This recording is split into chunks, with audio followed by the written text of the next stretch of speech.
The University of Iowa student, only 20, disappeared back on July 18th. Investigators are not releasing many other details, but they are holding a news conference coming up this afternoon at 4 p.m. We will be airing that live on KCRG-TV9 and across other mediums.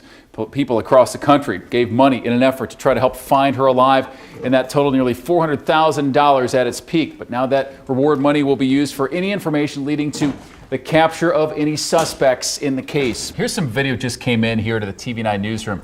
The state medical examiner has arrived in the area. It's southeast of Brooklyn. Several gravel roads are blocked off in this area near 460th Avenue.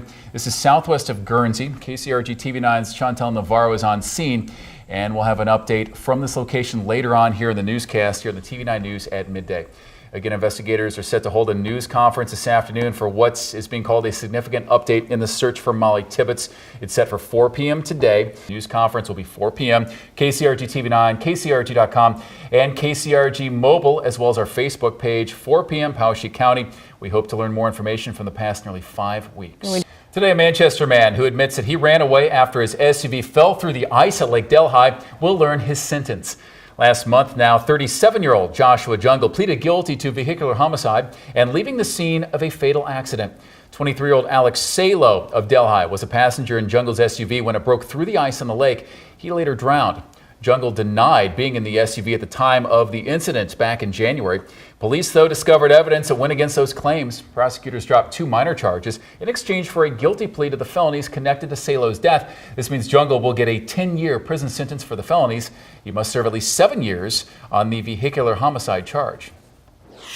In a TV9 update, more than a month after a powerful tornado pushed through Pella, all the workers at Vermeer Corporation are back on the job. The EF3 tornado hit Pella back on July 19th, causing significant damage to the company's campus and 2 of the facilities.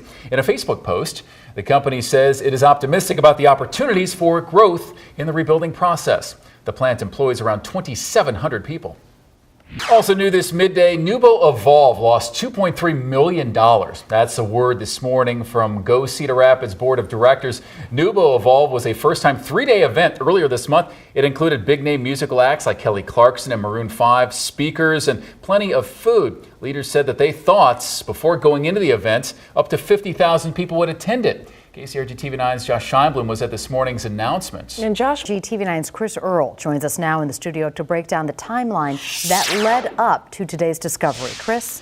Beth, these nearly 5 weeks started out with Mollie Tibbetts not responding to a text on July 19th and then not showing up for work. People close to Mollie soon tried to figure out what had happened, and then police joined in, leading to a news story that reached a national scope. Initially, the search started out in the cornfields and the farmland around Brooklyn and Poweshiek County, with volunteers working under the sun to try to find Mollie Tibbetts, or at least any information to help. Flyers followed with information about this missing young woman and how to help. By July 24th, the FBI and Iowa investigators had taken over the Tibbetts disappearance case. Around the same time, Mollie's father, Rob Tibbetts, started talking with reporters multiple times, local and national, to try to keep the attention on his daughter's case. To get Mollie's story out and to humanize Mollie so that people can identify. Mollie isn't all that more different than your daughters or your sisters or your girlfriend. She's just a wonderful, normal, terrific person. And we all can identify with that. Department and the FBI signed off on. By early August, news conferences followed, but most of these gatherings did not offer many details. 2 of them were canceled before they even started. Meanwhile, a reward fund grew to more than $366,000 to go toward her safe return or to the arrest and conviction of a suspect. As students return to the University of Iowa this week, with some thinking about Mollie Tibbetts and perhaps their own vulnerability and safety, the news came today of the first-degree murder charge against Christian Rivera. And amid that news for today and the anguish and the pain for those close to Mollie Tibbetts, the last 5 weeks did show a side of people here who stepped up to volunteer, to donate, to care beyond themselves, even for a young woman that they didn't know but felt a connection to. Bruce. The man charged with the murder of Mollie Tibbetts is expected to appear in court today. Crews found a body early Tuesday morning in Poweshiek County, believed to be the body of the missing University of Iowa student. Mollie Tibbetts first disappeared while out jogging on July 18th in Brooklyn. The case became the center of attention here in eastern Iowa, even across the U.S. for more than a month. Flyers and posters went up. Facebook groups also started up as people rallied to try to find Mollie Tibbetts. Christian Rivera faces a first-degree murder charge. The Iowa Division of Criminal Investigation says the 24-year-old has been living in Poweshiek County illegally for between 4 to 7 years.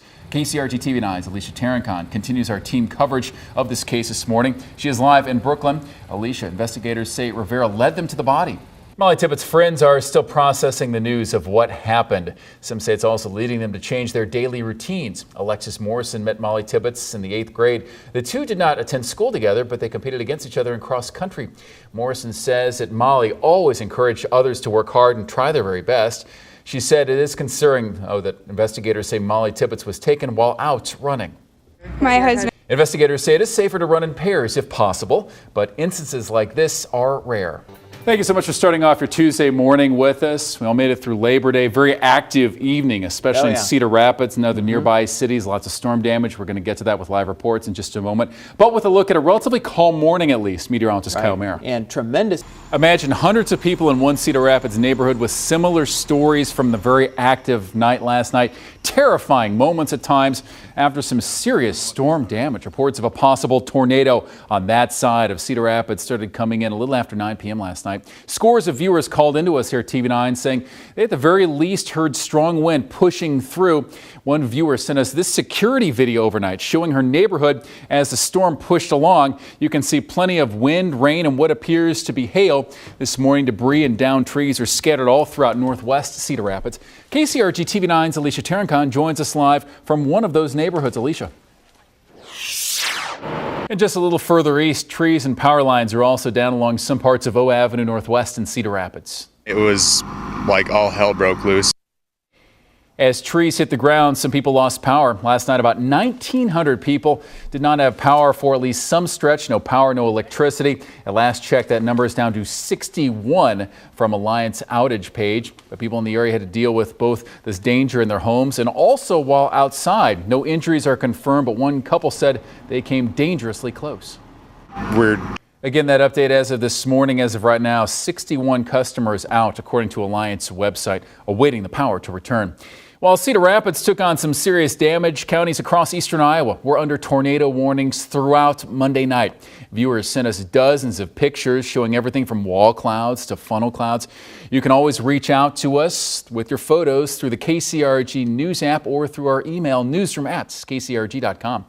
Further north up to Center Point, people had to ride out the storms as well. Some streets had standing water on them. Officials say the storm drains were not able to keep up with the volume of water coming in. Water also covered the Rolling Acres Golf Course. That's on the north edge of Center Point. One homeowner lost power after a tree hit a line in front of his home. He tells TV9 that he was sitting inside when he saw a big flash. It could be. Here's video from near Iowa Street. That's a major road throughout Center Point where you can see plenty of water pooling in yards and street corners. Neighbors say it's something they're used to, but definitely they're not pleased with it. This was full, and Beauregard says 1 year he lost his furnace, freezer, washer and dryer, and even a hot water heater. Luckily, he had insurance to cover the cost, which ran into the thousands of dollars. So two major components with the weather on this Tuesday morning. So we've gone through some of the storm damage that we've already seen. As we bring in Kaj, now a look at the high water levels we're going to see throughout eastern Iowa. Cedar River, maybe the Wapsie, Iowa River, lots of variables in play here. Yeah, well, and keeps. Anamosa, Independence. Quick Absolutely. to rise, quick to drop, but definitely always worth watching. Yeah, and more rain chances coming as well, so these are still fluctuating at this time. Thanks, Kaj. Cedar Rapids fire and law enforcement officials are searching for a man they say fell out of a kayak when it overturned. This happened near Timberwolf Trail southeast in Cedar Rapids. Crews ended the search yesterday at sunset, and they say at this point the search is now a recovery mission. Clearly. Police came to the scene just before 4:30 p.m. on Monday. Investigators believe a man and a woman were in the same kayak when it overturned. That kayak is said to have hit a large pile of logs. The man fell under the logs and has not been seen since. Crews searched for the man with rescue boats and drones. Police say the water currents and weather also added another layer of difficulty. According to investigators, neither person was wearing a life jacket. The woman did go to a local hospital and is expected to be okay. Responders plan to be back on scene today. I've been there twice. Fortunately, during none of those years. Yeah, same. Actually, I did go in 2012. Oh, that might have gave something away. Well, was there a hurricane? Why don't you go first? I'm going to say B. B, okay. 1998. I'll go with C, 2005. I got you all again. Again, 1992. Well, Brea, you won't remember that one No. because you were born the year after, right? Yeah, that was See, one after. yeah, I had no We're excuse old. for that one. I just blew Thanks, it. Chris. That's I my didn't know Yeah. that. Thanks, Kai. Wow.